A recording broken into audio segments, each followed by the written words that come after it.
दोस्तों आप सभी को दीपोत्सव क्लासेस पर स्वागत है। दोस्तों आज इस क्लास के माध्यम से हम लोग उत्तर प्रदेश को कवर करने वाले हैं, उत्तर प्रदेश के बारे में जानेंगे। तो दोस्तों उत्तर प्रदेश भारत के उत्तर में स्थित है और उत्तर प्रदेश की राजधानी लखनऊ है। 9 नवंबर 2000 ईस्वी को उत्तर प्रदेश के उत्तर पश्चिम भाग को अलग कर उत्तराखंड का निर्माण किया गया था। 9 नवंबर कब दोस्तों? 9 नवंबर 2000 ईस्वी को उत्तर प्रदेश के उत्तर पश्चिमी भाग को काटकर एक नए राज्य का निर्माण किया गया जिसका नाम उत्तराखंड था। यानी उत्तराखंड की स्थापना 9 नवंबर 2000 ईस्वी को हुई थी। इसका मतलब ये हुआ कि उत्तराखंड दिवस जो है वो 9 नवंबर को मनाया जाता है। हम लोग यदि उत्तर प्रदेश में जिलों की संख्या की बात की जाए उत्तर प्रदेश में, तो कुल उत्तर प्रदेश में जिला 75 हैं दोस्तों। जिलों की संख्या 75 है। और प्रमंडल की बात की जाए, प्रमंडल 18 है दोस्तों। प्रमंडल, मंडल और संभाग एक ही होता है, तो प्रमंडलों की संख्या कितना है? 18 है। और तहसील की बात की जाए उत्तर प्रदेश में तो 351 तहसील हैं दोस्तों। एक ज़िला में 3-4 तहसील होते हैं और तहसील का ये काम होता है, तहसील का जो प्रधान होता है उसको तहसीलदार बोला जाता है और उसका काम यही होता है कि खेती किसानी से विवरण का डाटा रखता है अपने पास। तो उत्तर प्रदेश में तहसीलों की संख्या 351 है।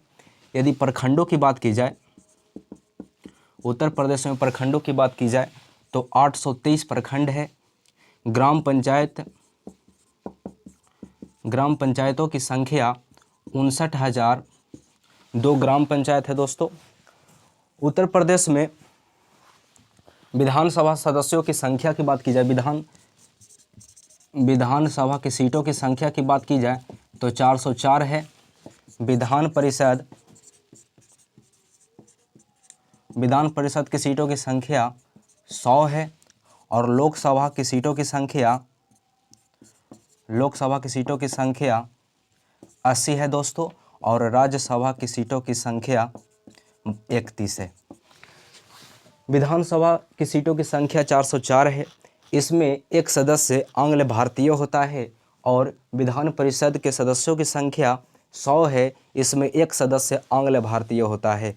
आंग्ल भारतीय वैसे व्यक्ति को कहा जाता है जो विदेश का है लेकिन भारत में आकर भारत की नागरिकता को ग्रहण कर लिया है और भारत के लोगों के बारे में और भारत के बारे में जानता हो, वैसे व्यक्ति को चुना जाता है। अब हमें आगे बढ़ते हैं और जानने का प्रयास करते हैं कि यूपी में शिक्षा व्यवस्था कैसी है। अगर आपको ये पता नहीं तो आप इसे उतार सकते हैं।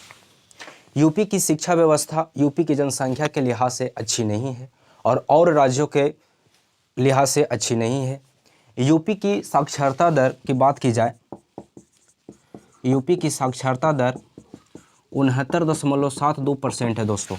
यूपी की साक्षरता दर 69.72% है।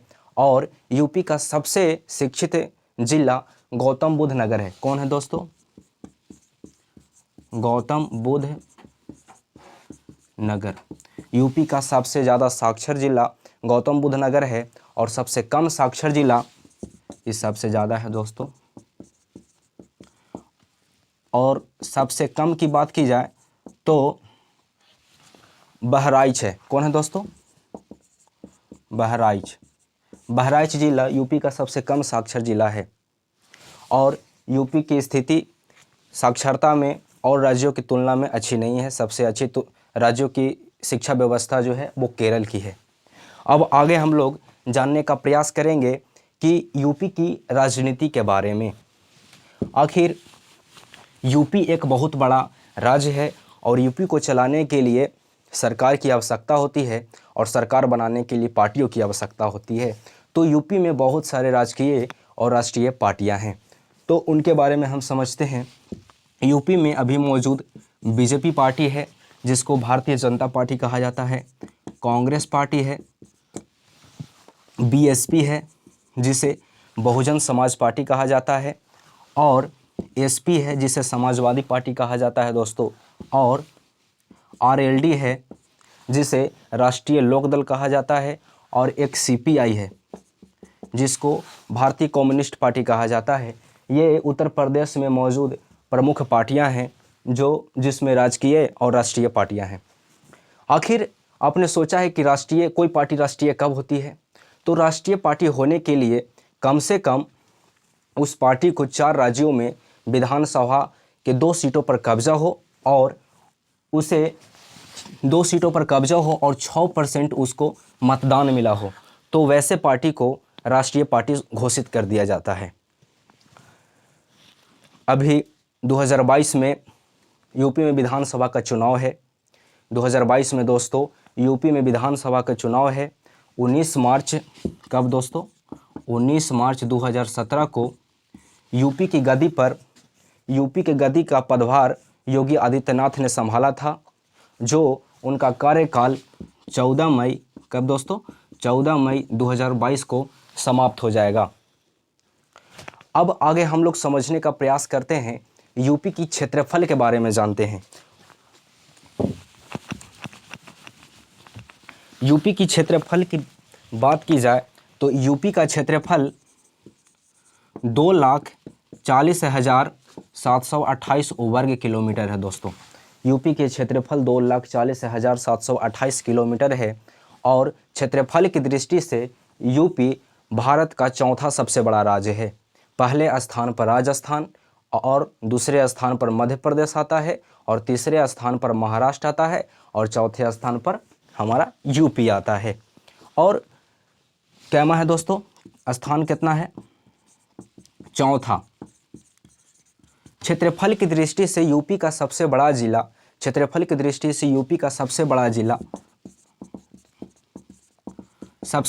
लखीमपुर है। कौन है दोस्तों? लखीमपुर।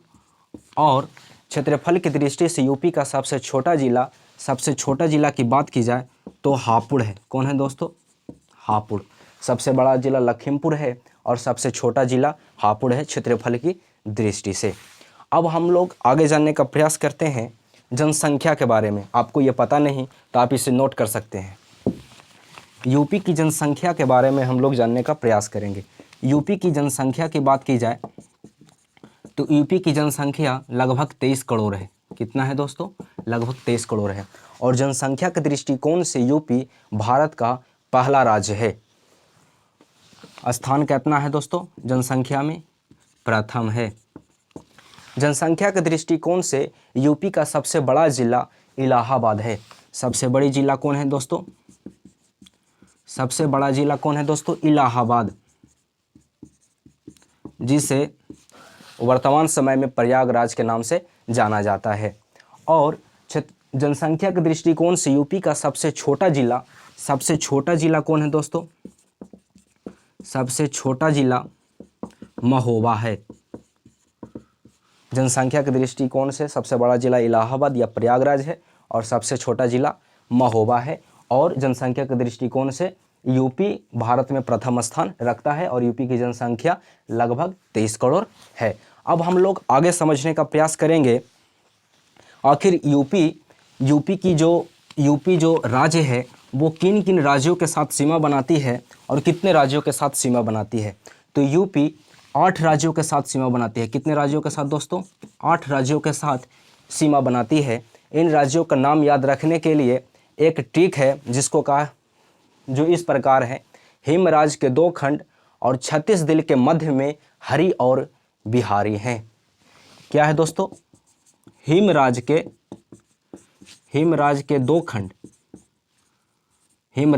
खंड और 36 दिल के मध्य, 36 दिल के मध्य में हरि और बिहारी हैं। बोलो अवध बिहारी लाल की जय। हिम का मतलब होता है दोस्तों हिमाचल प्रदेश, राज का मतलब होता है राजस्थान, और 2 खंड का मतलब होता है हिमराज के 2 खंड दोस्तों, 2 खंड। 2 खंड का मतलब होता है एक उत्तराखंड और एक झारखंड। और 36 का मतलब होता है छत्तीसगढ़ और दिल का मतलब होता है दिल्ली, और मध्य का मतलब मध्य प्रदेश, और हरि का मतलब हरियाणा, और बिहारी का मतलब बिहार। तो उत्तर प्रदेश जो है ये इन 8 राज्यों के साथ सीमा बनाती है। हम आपको बताया, हिम का मतलब हिमाचल प्रदेश, राज का मतलब राजस्थान, खंड का मतलब 2 खंड, यानी 2 खंड का मतलब उत्तराखंड और एक झारखंड, और छत्तीस का मतलब छत्तीसगढ़, और दिल का मतलब दिल्ली, और मध्य का मतलब मध्य प्रदेश, हरि का मतलब हरियाणा, और बिहारी का मतलब बिहार। इसी को कहा जाता है ट्रिक में हिम राज्य के 2 खंड और 36 दिल के मध्य में हरि और बिहारी हैं। अब यूपी में भाषा की बात की जाए तो यूपी में बहुत सारी भाषाएं बोली जाती है। भाषा की बात की जाए दोस्तों तो यूपी में हिंदी भाषा बोली जाती है। कौन सी भाषा? हिंदी भाषा बोली जाती है।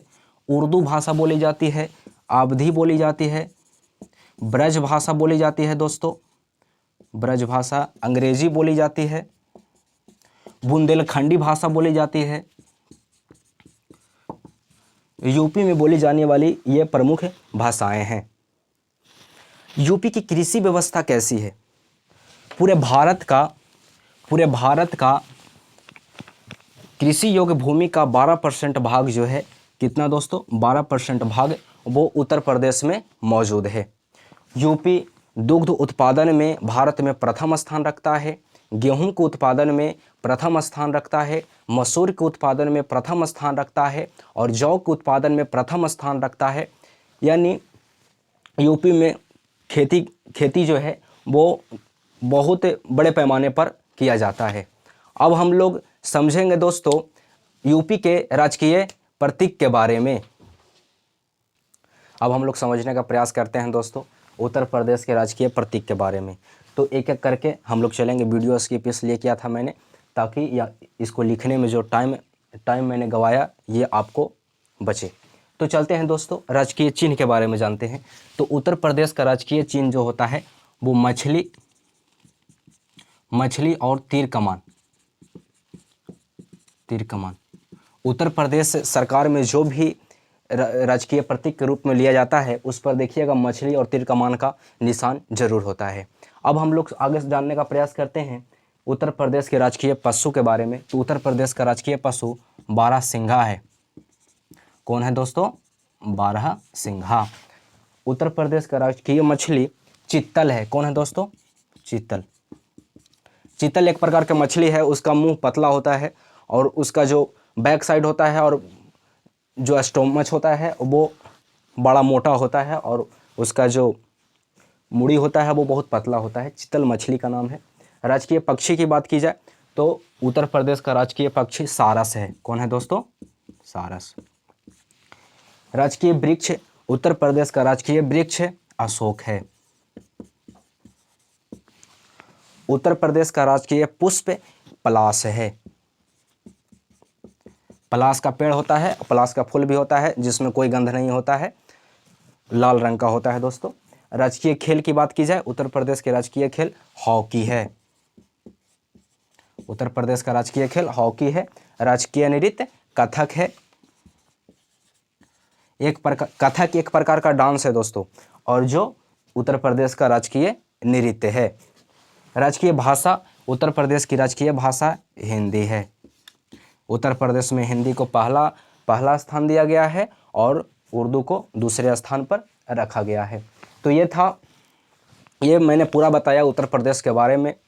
तब तक के लिए हम लोग अगली क्लास में मिलेंगे किसी नए टॉपिक के साथ। अगर आप चैनल से नहीं जुड़े हैं तो चैनल को सब्सक्राइब करके चैनल से जुड़ जाएं, और वीडियो पसंद आया हो तो इसे ज़रूर शेयर करें। धन्यवाद। जय हिंद।